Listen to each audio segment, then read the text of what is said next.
ನನ್ನ ಹೆಸರು ಶೋಭಾ. ನಾನು ಜೀವಿಕಾ ಸಂಘಟನೆಯಲ್ಲಿ 5 ವರ್ಷದಿಂದ ಕೆಲಸ ಮಾಡ್ತಾಯಿದ್ದೀನಿ. ಮೊದಲು ಕಾರ್ಯಕರ್ತೆಯಾಗಿ ಸೇರಿಕೊಂಡೆ, ನಂತರ ಸಂಚಾಲಕಿಯಾಗಿ ಈಗ ತಾಲೂಕು ಜವಾಬ್ದಾರಿನ ವಹಿಸ್ಕೊಂಡು ಕೆಲಸ ಮಾಡ್ತಾಯಿದ್ದೀನಿ. ನಾನು ಒಂದು ಹಳ್ಳಿಯಲ್ಲಿ ಇದ್ದಂಥವಳು. ನಮ್ಮ ಹಳ್ಳಿ ತುಂಬ ರೆಡ್ಡಿ ಜನಾಂಗ ಇರುವಂಥ ಹಳ್ಳಿ. ಆ ಹಳ್ಳಿಯಲ್ಲಿ ನಾನು ನನಗೆ ಮದುವೆ ಮಾಡಿ ಕೊಟ್ಟ ಮೇಲೆ ನನಗೇನು ಗೊತ್ತಾಗ್ತಾ ಇರಲಿಲ್ಲ. ನನ್ನ ಗಂಡ ಅವರು ತೀರೋದ್ಮೇಲೆ ನಾನು ಹಳ್ಳಿಯಲ್ಲಿ ಕೂಲಿ ಕೆಲಸ ಮಾಡ್ಕೊಂಡಿದ್ದೆ. ಕೂಲಿ ಕೆಲಸ ಮಾಡ್ತಾ ಇರಬೇಕಾದ್ರೆ ನನಗೆ ಆಶಾ ಆಗಿ ಟ್ರೈನಿಂಗ್ ಇದು ಬಂತು. ಆಶಾ ಟ್ರೈನಿಂಗ್ ಮಾಡಿದ್ಮೇಲೆ ಅಲ್ಲಿ ವಿಜಯಕುಮಾರಿಯವರು ನನಗೆ ಪರಿಚಯ ಆಗಿ ಜೀವಿಕದ ಬಗ್ಗೆ ತಿಳಿಸಿದಾಗ, ನಾನು ಒಬ್ಬ ಜೀತ ಕುಟುಂಬದಿಂದ ಬಂದಿರೋದ್ರಿಂದ ನಮ್ಮ ತಾಯಿ ಜೀತ ಮಾಡಿದ್ದಾರೆ, ನಮ್ಮ ಅತ್ತೆ ಮಾಡಿದ್ದಾರೆ, ನಮ್ಮ ಮಾವ ಮಾಡಿದ್ದಾರೆ, ಇವರೆಲ್ಲ ಜೀತ ಮಾಡಿರೋದ್ರಿಂದ ನಾನು ಇದ್ರ ಬಗ್ಗೆ ಕೆಲಸ ಮಾಡಬೇಕು ಅಂತ ನನಗೆ ಒಲವು ನೋಡಿ ನಾನು ಇಲ್ಲಿ ಟ್ರೈನಿಂಗ್ ತೊಗೊಂಡು ಕಿರಣ್ ಹತ್ರ ಸಮಾಜ ವಿಶ್ಲೇಷಣೆ ಟ್ರೈನಿಂಗ್ ಪಡ್ಕೊಂಡ್ಮೇಲೆ ನಾನು ಜೀವಿಕದಲ್ಲಿ ಕೆಲಸ ಮಾಡೋಕ್ಕೆ ಶುರು ಮಾಡಿದೆ.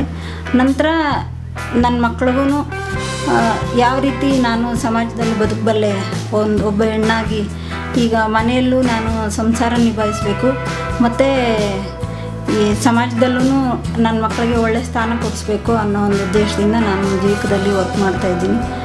ಜೀವಿಕಕ್ಕೆ ಬಂದಮೇಲೆ ತುಂಬ ವಿಷಯಗಳನ್ನು ತಿಳ್ಕೊಂಡೆ. ನಾನು ಒಂದು ದಿವಸನೂ 8 ಕಿಲೋಮೀಟ್ರ್ ದೂರದಲ್ಲಿರೋ ಆನೆಕಲ್ಲನ್ನು ಕೂಡ ನೋಡಿರಲಿಲ್ಲ.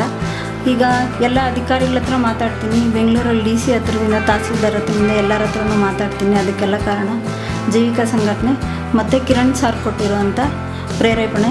ಅದ್ರ ಜೊತೆಗೆ ಪಾಪಮಕ್ಕ ಮತ್ತು ರಾಮಸ್ವಾಮಿ ಅವರು ತುಂಬ ಸಪೋರ್ಟ್ ಮಾಡಿದ್ದಾರೆ ನನಗೆ. ಸಂಘಟನೆ ಕಡೆಯಿಂದ ನನ್ನ ಮಕ್ಕಳಿಗೂ ತುಂಬ ಎಜುಕೇಷನ್ಗೆ ತುಂಬ ಸಪೋರ್ಟ್ ಆಗಿದೆ. ನನ್ನ ಮುಂದೇನೂ ಇದೇ ಸಂಘಟನೆಯಲ್ಲಿ ಮುಂದುವರಿಸ್ಕೊಂಡು ಹೋಗಬೇಕು. ಮಕ್ಕಳಿಗೂ ಮುಂದೆ ಯಾವ ರೀತಿ ಅವರು ತಮ್ಮ ಕಾಲ ಮೇಲೆ ತಾವು ನಿಂತ್ಕೊಂಡು ಬೇರೊಬ್ಬರಿಗೆ ಯಾವ ರೀತಿ ಸಹಾಯ ಮಾಡಬೇಕು ಅನ್ನೋದ್ರ ಬಗ್ಗೆ ತಿಳಿಸ್ಕೊಡ್ಬೇಕು ಅನ್ನೋ ಒಂದು ಉದ್ದೇಶ ಇದೆ ನನ್ನಲ್ಲಿ. ನಾನು ಸಂಘಟನೆಗೆ ಸೇರಿದ ಮೇಲೆ ಈ ಜೀತದಾಳರ ಸರ್ವೆ ಮಾಡುವಾಗ ತುಂಬ ನನ್ನ ಜೊತೆ ಕೆಲಸ ಮಾಡ್ತಾ ಇದ್ದಂಥ ಮಹಿಳೆಯರೇ ನಮ್ಮ ತಾಲೂಕಲ್ಲಿ ನಾವು ಮಹಿಳೆಯರೇ ಕೆಲಸ ಮಾಡಬೇಕು ಅನ್ನೋ ಉದ್ದೇಶದಿಂದ ಮಹಿಳೆಯರೇ ಸೇರಿ ಕೆಲಸ ಮಾಡ್ತಾಯಿದ್ವಿ. ಆಗ ತುಂಬ ಜನ ಈ ಏನು ಮಾಲೀಕರಿಂದ ತುಂಬ ನಾವು ಟಾರ್ಗೆಟ್ ಮಾಡಿದ್ದು ಉಂಟು. ಮಾಲೀಕರು ನಮ್ಮನ್ನು ಇವ್ರನ್ನ ಏನಾದರೂ ಮಾಡಬೇಕು ಅಂತ. ಕೆಲವರು ನಮ್ಮನ್ನು ತಮಾಷೆ ಮಾಡಿ ಇದು ನೀವು ಮಾಡ್ತಿರೋದು ತಪ್ಪು ಅಂತೇಳಿದ್ದು ಉಂಟು.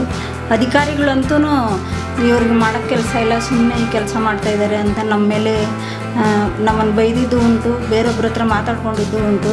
ಆಗ ಇಂಗ್ಲೀಷಲ್ಲಿ ಮಾತಾಡೋರು ಅವರು, ನಮ್ಗೆ ಅರ್ಥ ಆಗಲ್ಲ ಅಂತ.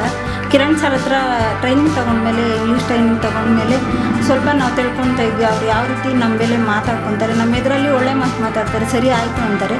ಬೇರೆ ಅಧಿಕಾರಿಗಳ ಜೊತೆಯಲ್ಲಿ ಇವ್ರಿಗೆ ಮಾಡೋಕ್ಕೆ ಕೆಲಸ ಇಲ್ಲ, ಸುಮ್ಮನೆ ಇಲ್ಲಿ ಬರ್ತಾರೆ, ಮಹಿಳೆಯರಾಗಿ ಮನೇಲಿ ಇರ್ದಿರ ಇವ್ರಿಗೇನು ಕೆಲಸ, ಇದೆಲ್ಲ ಯಾಕೆ ಬೇಕು ಇವ್ರಿಗೆ, ಜೀತ ಇಲ್ಲ ಅಂತ ಅಧಿಕಾರಿಗಳು ನಮ್ಮ ಬಗ್ಗೆ ಬೇರೆ ಅಧಿಕಾರಿಗಳ ಹತ್ರ ಮಾತಾಡೋದು ಕೇಳಿ ನಾವು ಅವ್ರ ಬಗ್ಗೆ ತಿರುಗಿ ಬಿದ್ದಿದ್ದು ಉಂಟು.